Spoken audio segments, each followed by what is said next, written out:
नमस्कार। LSWR listening, speaking, reading and writing के अंतर्गत कल हमारे लिसनिंग और स्पीकिंग दोनों हो गए थे। आज हम पढ़ेंगे रीडिंग और राइटिंग, यानी लिखने और पढ़ने का कौशल। पहले हमारा रीडिंग, पढ़ने का कौशल, उसके बाद में राइटिंग, पठन कौशल।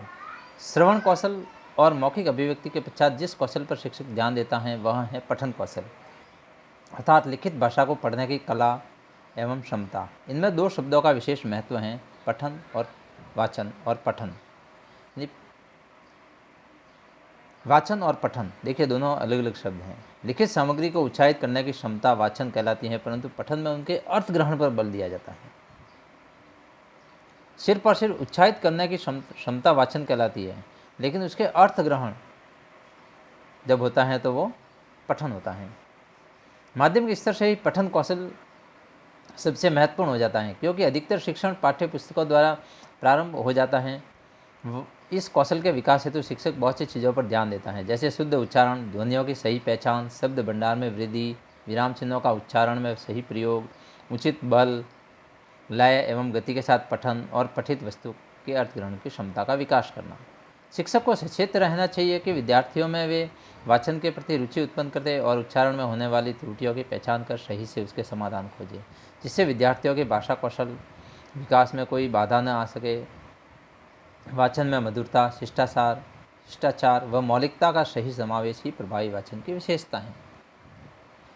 पठन एक सार्थक, उद्देश्यपूर्ण एवं चिंतन प्रधान प्रक्रिया है। देखिए, वाचन सिर पर सिर्फ पढ़ना होता है, लेकिन पठन एक सार्थक, उद्देश्यपूर्ण, चिंतन प्रधान प्रक्रिया है, अर्थात किसी खास उद्देश्य से पठन होना चाहिए और पठित वस्तु का सही चिंतन मनन भी आवश्यक है, जिससे सही अर्थ तक पहुंचा जा सके।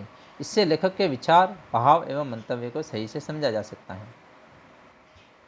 पठन प्रक्रिया दो कारकों से प्रभावित होती है, मुद्रा एवं शैली। पठन शैली से तात्पर्य है कि लिखित सामग्री को सही लय, गति, प्रवाह, विराम एवं उच्चारण के साथ पढ़ना। दूसरी ओर पठन मुद्रा का अर्थ है कि दी गई सामग्री को पढ़ने से पूर्व व्यक्ति की योग्यता का विकास किया जाए, जिससे वह शारीरिक और मानसिक रूप से पढ़ने के लिए तत्पर हो। विद्यार्थी में आत्मविश्वास उत्पन्न करना, विषय के प्रति रुचि जागृत करना एवं उसके प्रति सहानुभूति व्यवहार इसके अंतर्गत आते हैं। इससे बच्चों को सिखाया जाता है कि किस प्रकार सही मुद्रा में खड़े हो। सही मुद्रा में खड़े होकर या बैठकर पुस्तकों को आँखों से उचित दूरी पर रखकर कैसे पकड़ा जाए और उसका पठन किया जाए, एवं भावानुकूल पठन होना बहुत ही आवश्यक है। पठन कई प्रकार से होता है। इसके 4 प्रमुख प्रकार हैं: सस्वर, मौन, गहन और व्यापक पठन। सस्वर पठन के भी 4 प्रकार होते हैं: आदर्श वाचन, अनुकरण वाचन, व्यक्तिगत और सामूहिक वाचन। देखिए, आदर्श वाचन शिक्षक प्रस्तुत करता है और उसका अनुकरण करता है छात्र। पहले जब शिक्षक पढ़ लेता है, उसके बाद छात्रों को जब कक्षा में खड़े करके पढ़ाया जाता है, वो अनुकरण वाचन होता है। व्यक्तिगत वाचन यानी एक व्यक्ति पढ़ेगा, और सामूहिक वाचन यानी सभी एक साथ पढ़ते हैं। सस्वर पठन का अर्थ है कि स्वर के साथ अर्थ ग्रहण करते हुए पढ़ना। पठन कौशल के मूल्यांकन हेतु यह सबसे श्रेष्ठ उपाय है। मौन पठन में शांत रहकर केवल पुस्तक से लिखित सामग्री पढ़कर अर्थ ग्रहण करने पर बल दिया जाता है। इसका मुख्य उद्देश्य पठन में तीव्रता लाना और लिखित सामग्री में निहित विचारों को आत्मसात करना होता है। यानी मौन पठन वो होता है जो कि बिल्कुल शांत चित्त होकर केवल और केवल पढ़ते हुए अर्थ ग्रहण करना। मौन पठन गंभीर भी हो सकता है एवं त्वरित अर्थात तेजी से भी किया जा सकता है। जहाँ पठन का अर्थ होता है सस्वर एवं मौन पठन की योग्यता का विकास। इसके प्रयोग से किसी विषय को गंभीरता से पढ़कर आलोचनात्मक दृष्टिकोण बनाने के लिए में सहायता मिलती है। व्यापक पठन एक प्रकार से मनोरंजन के लिए होता है, जिससे रुचि अनुसार विद्यार्थी अधिक मात्रा में पठन करता है। इससे सृजनात्मकता का भी विकास होता है। पठन को कई कारक प्रभावित करते हैं, जैसे वातावरण, शारीरिक, मानसिक, व्यक्तिगत और संवेगात्मक। इन्हीं कारकों के कारण पठन में कई प्रकार की त्रुटियां भी पाई जाती हैं, जैसे अटक अटक कर पढ़ना, भावानुकूल न पढ़ना, अशुद्ध उच्चारण, गलत लय, गति, प्रवाह, शब्दों वर्णों का गलत उच्चारण, अर्थ ग्रहण कर तर्क वितर्क न कर पाना, स्थानीय भाषा का प्रभाव, आदि। इन त्रुटियों को दूर करने हेतु शिक्षक को चाहिए कि वह बच्चों को लिपि का सही से ज्ञान दे। वह स्वयं आदर्श वाचन करे, क्योंकि बच्चे उसी का अनुकरण करेंगे। पुनरावृत्ति के माध्यम से पठन का अभ्यास करवाए, बच्चों के स्तरानुकूल रोचक सामग्री पढ़ने को उपलब्ध करवाए, कक्षा में सकारात्मक वातावरण बनाए रखे और समय समय पर प्रतियोगिताओं का आयोजन भी करे। नेक्स्ट है लेखन कौशल। सबसे अंत में आता है लेखन कौशल, परंतु इसका यह अर्थ नहीं कि इसे सबसे अंत में ही सिखाया जाए। विद्यार्थी लिखना तो बहुत पहले से ही प्रारंभ कर देते हैं, परंतु शुद्ध लेखन कौशल में क्षमता सही अभ्यास एवं शिक्षण द्वारा ही आती है। भाव और विचारों को सुसंबद्ध तरीके से लिखित रूप देना ही लेखन कौशल के अंतर्गत आता है, पर लिखित रचना से पूर्व उसकी मौखिक रचना का अभ्यास आवश्यक है। लिखित रचना साहित्य की दृष्टि से सबसे ज़्यादा महत्वपूर्ण है, क्योंकि यह मौखिक रचना की अपेक्षा अधिक सुगठित, सरल, सशक्त एवं प्रभावपूर्ण होती है।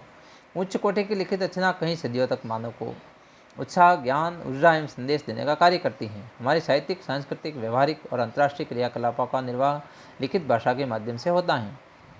हर प्रमाण अधिकतर लिखित में ही मान्य होते हैं। लेखन कौशल इसलिए भी महत्वपूर्ण होता है क्योंकि इसके द्वारा बच्चों की सृजनात्मक प्रतिभा जागृत कर उन्हें स्वतंत्र भाव प्रकाशन के लिए प्रेरित किया जा सकता है।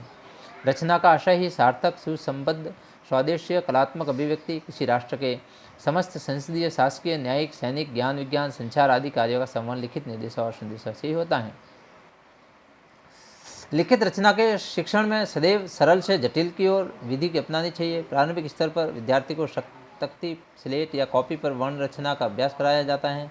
आगे वह सुलेख, अनुलेख द्वारा सुंदर, सुडौल और समाकृत शब्द वाक्य लिखना सीखता है। इसके बाद वह अनुच्छेद, पत्र लेखन और निबंध लेखन सीखता है। माध्यमिक स्तर पर निर्देशित रचनाओं पर बल दिया जाता है, अर्थात रचना की विषय सामग्री पर विद्यार्थियों से चर्चा की जाती है कि वह रचना किस प्रकार लिखी जाए और इस दृष्टि से उसकी रूपरेखा दे दी जाती है। रचना के विविध रूपों का अभ्यास भी आवश्यक है, जैसे पत्र, निबंध, वर्णन, जीवनी, संवाद, रिपोर्ट, समीक्षा, व्याख्या, सार लेखन आदि। रचना शिक्षण को प्रभावी बनाने हेतु कक्षा में एक प्रक्रिया अपनाई जा सकती है। सर्वप्रथम विषय और विद्या का चयन किया जाना चाहिए, अर्थात किस बारे में लिखना चाहते हैं और किस प्रकार से, जैसे पत्र, सार, निबंध। उसके उपरांत विषय का चित्रों, प्रश्नोत्तर द्वारा मौखिक विवेचन किया जाना चाहिए। इससे शिक्षक या विद्यार्थी एक रूपरेखा या ढांचा प्रस्तुत करने में सक्षम हो सकेंगे। इसके बाद लेखन कार्य आरंभ कर बाद में उससे कोई त्रुटि होने पर संशोधन किया जाना चाहिए। नेक्स्ट, इन सभी भाषा कौशलों का विकास जो हमने पढ़े हैं, लिसनिंग, रीडिंग, राइटिंग, ये सारे जो भी हमने चारों कौशल पढ़े हैं, इनका मूल्यांकन किस प्रकार है? Listening, speaking, writing and reading, इन चारों भाषा कौशलों का मूल्यांकन। बिना मूल्यांकन किसी भी सीखी गई चीज़ का कोई मोल नहीं होता। सीखे या ग्रहण किए गए भाषा कौशलों का सही मूल्यांकन भी भाषा कौशल के विकास का एक महत्वपूर्ण अंग है। सही मूल्यांकन द्वारा ही पता लगाया जा सकता है कि एक बालक में कौन सा कौशल विद्यमान है और किस कौशल में सुधार या उच्चारात्मक शिक्षण की आवश्यकता है। इन्हीं सबका पता लगाकर एक शिक्षक भविष्य के लिए सही शिक्षण विधि का चुनाव कर सकेगा। सबसे पहले श्रवण कौशल का मूल्यांकन किस प्रकार करते हैं? श्रवण कौशल के मूल्यांकन हेतु ध्यानपूर्वक देखने वाली चीज़ें होती हैं। सुनने में शिष्टाचार का पालन, ध्यानपूर्वक सुनना, ग्रहणशीलता, वक्ता के मनोभावों की समझ, शब्दों और वाक्यों का संदर्भानुकूल अर्थ समझना, भाषा और शैली की दृष्टि, साहित्यिक अंशों की तुलना, श्रुत सामग्री के आकर्षक स्थलों की पहचान आदि। इन्हीं सब कारकों के परख कर जांचा जा सकता है कि बालक श्रवण कौशल में कितना कुशल हैं और किस स्तर पर हैं। वाचन कौशल का मूल्यांकन। वाचन कौशल अर्थात मौखिक अभिव्यक्ति के कौशल जांचने हेतु ध्यान देने वाले पहलू हैं सुश्रव्य वाणी में बोल पाना, उचित लय, हाव भाव, उतार चढ़ाव, गति एवं प्रवाह के साथ बोल पाना, शब्दों की सही क्रमबद्धता की पहचान, विषय से न भटकना, सही व्याकरणिक भाषा का प्रयोग, सही शब्दों का चयन कर प्रभावी रूप से विचारों के रखना आदि।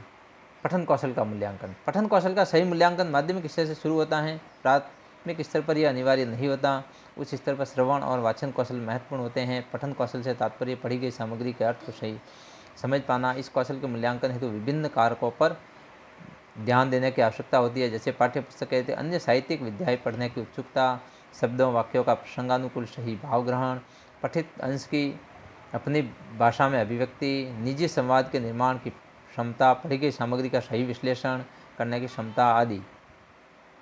लेखन कौशल का मूल्यांकन। आजकल मूल्यांकन में लिखित कौशल पर सबसे अधिक ध्यान दिया जाता है। विद्यालयों में भी मूल्यांकन का आधार लिखित परीक्षा ही मानी जाती है, परंतु इसके पश्चात भी बच्चों की लेखन शैली संतोषजनक नहीं है।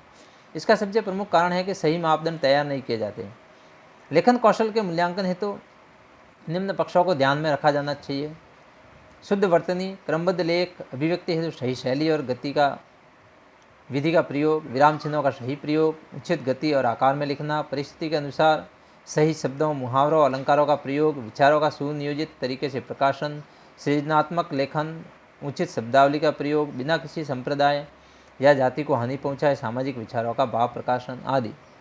भाषा कौशलों के सही मूल्यांकन के द्वारा ही पता लगाया जा सकता है कि विद्यार्थी के भाषा विकास का स्तर, उसकी गति क्या है, कहाँ सुधार की आवश्यकता है और उसके निदान हेतु उपचार की आवश्यकता विद्यार्थी को ही है या शिक्षक को भी अपने शिक्षण विधियों में सुधार की आवश्यकता है। इन सभी चीज़ों को ध्यान में रखने से ही भाषा विकास का कार्य सही दिशा ले पाता है। Thank you. यानी आज का हमारा ये टॉपिक था लिसनिंग, स्पीकिंग, रीडिंग और राइटिंग के बेसिक स्केल और माध्यमिक स्तर पर किस प्रकार रीडिंग और राइटिंग का विकास होता है। माध्यमिक स्तर पर इन सभी का लिसनिंग, स्पीकिंग, रीडिंग और राइटिंग का विकास किस प्रकार किया जा सकता है, इन सभी का। तो ये आज का हमारा टॉपिक्स था, जो कि आपकी यूनिट 5वें के पहले टॉपिक्स हैं। Thank you.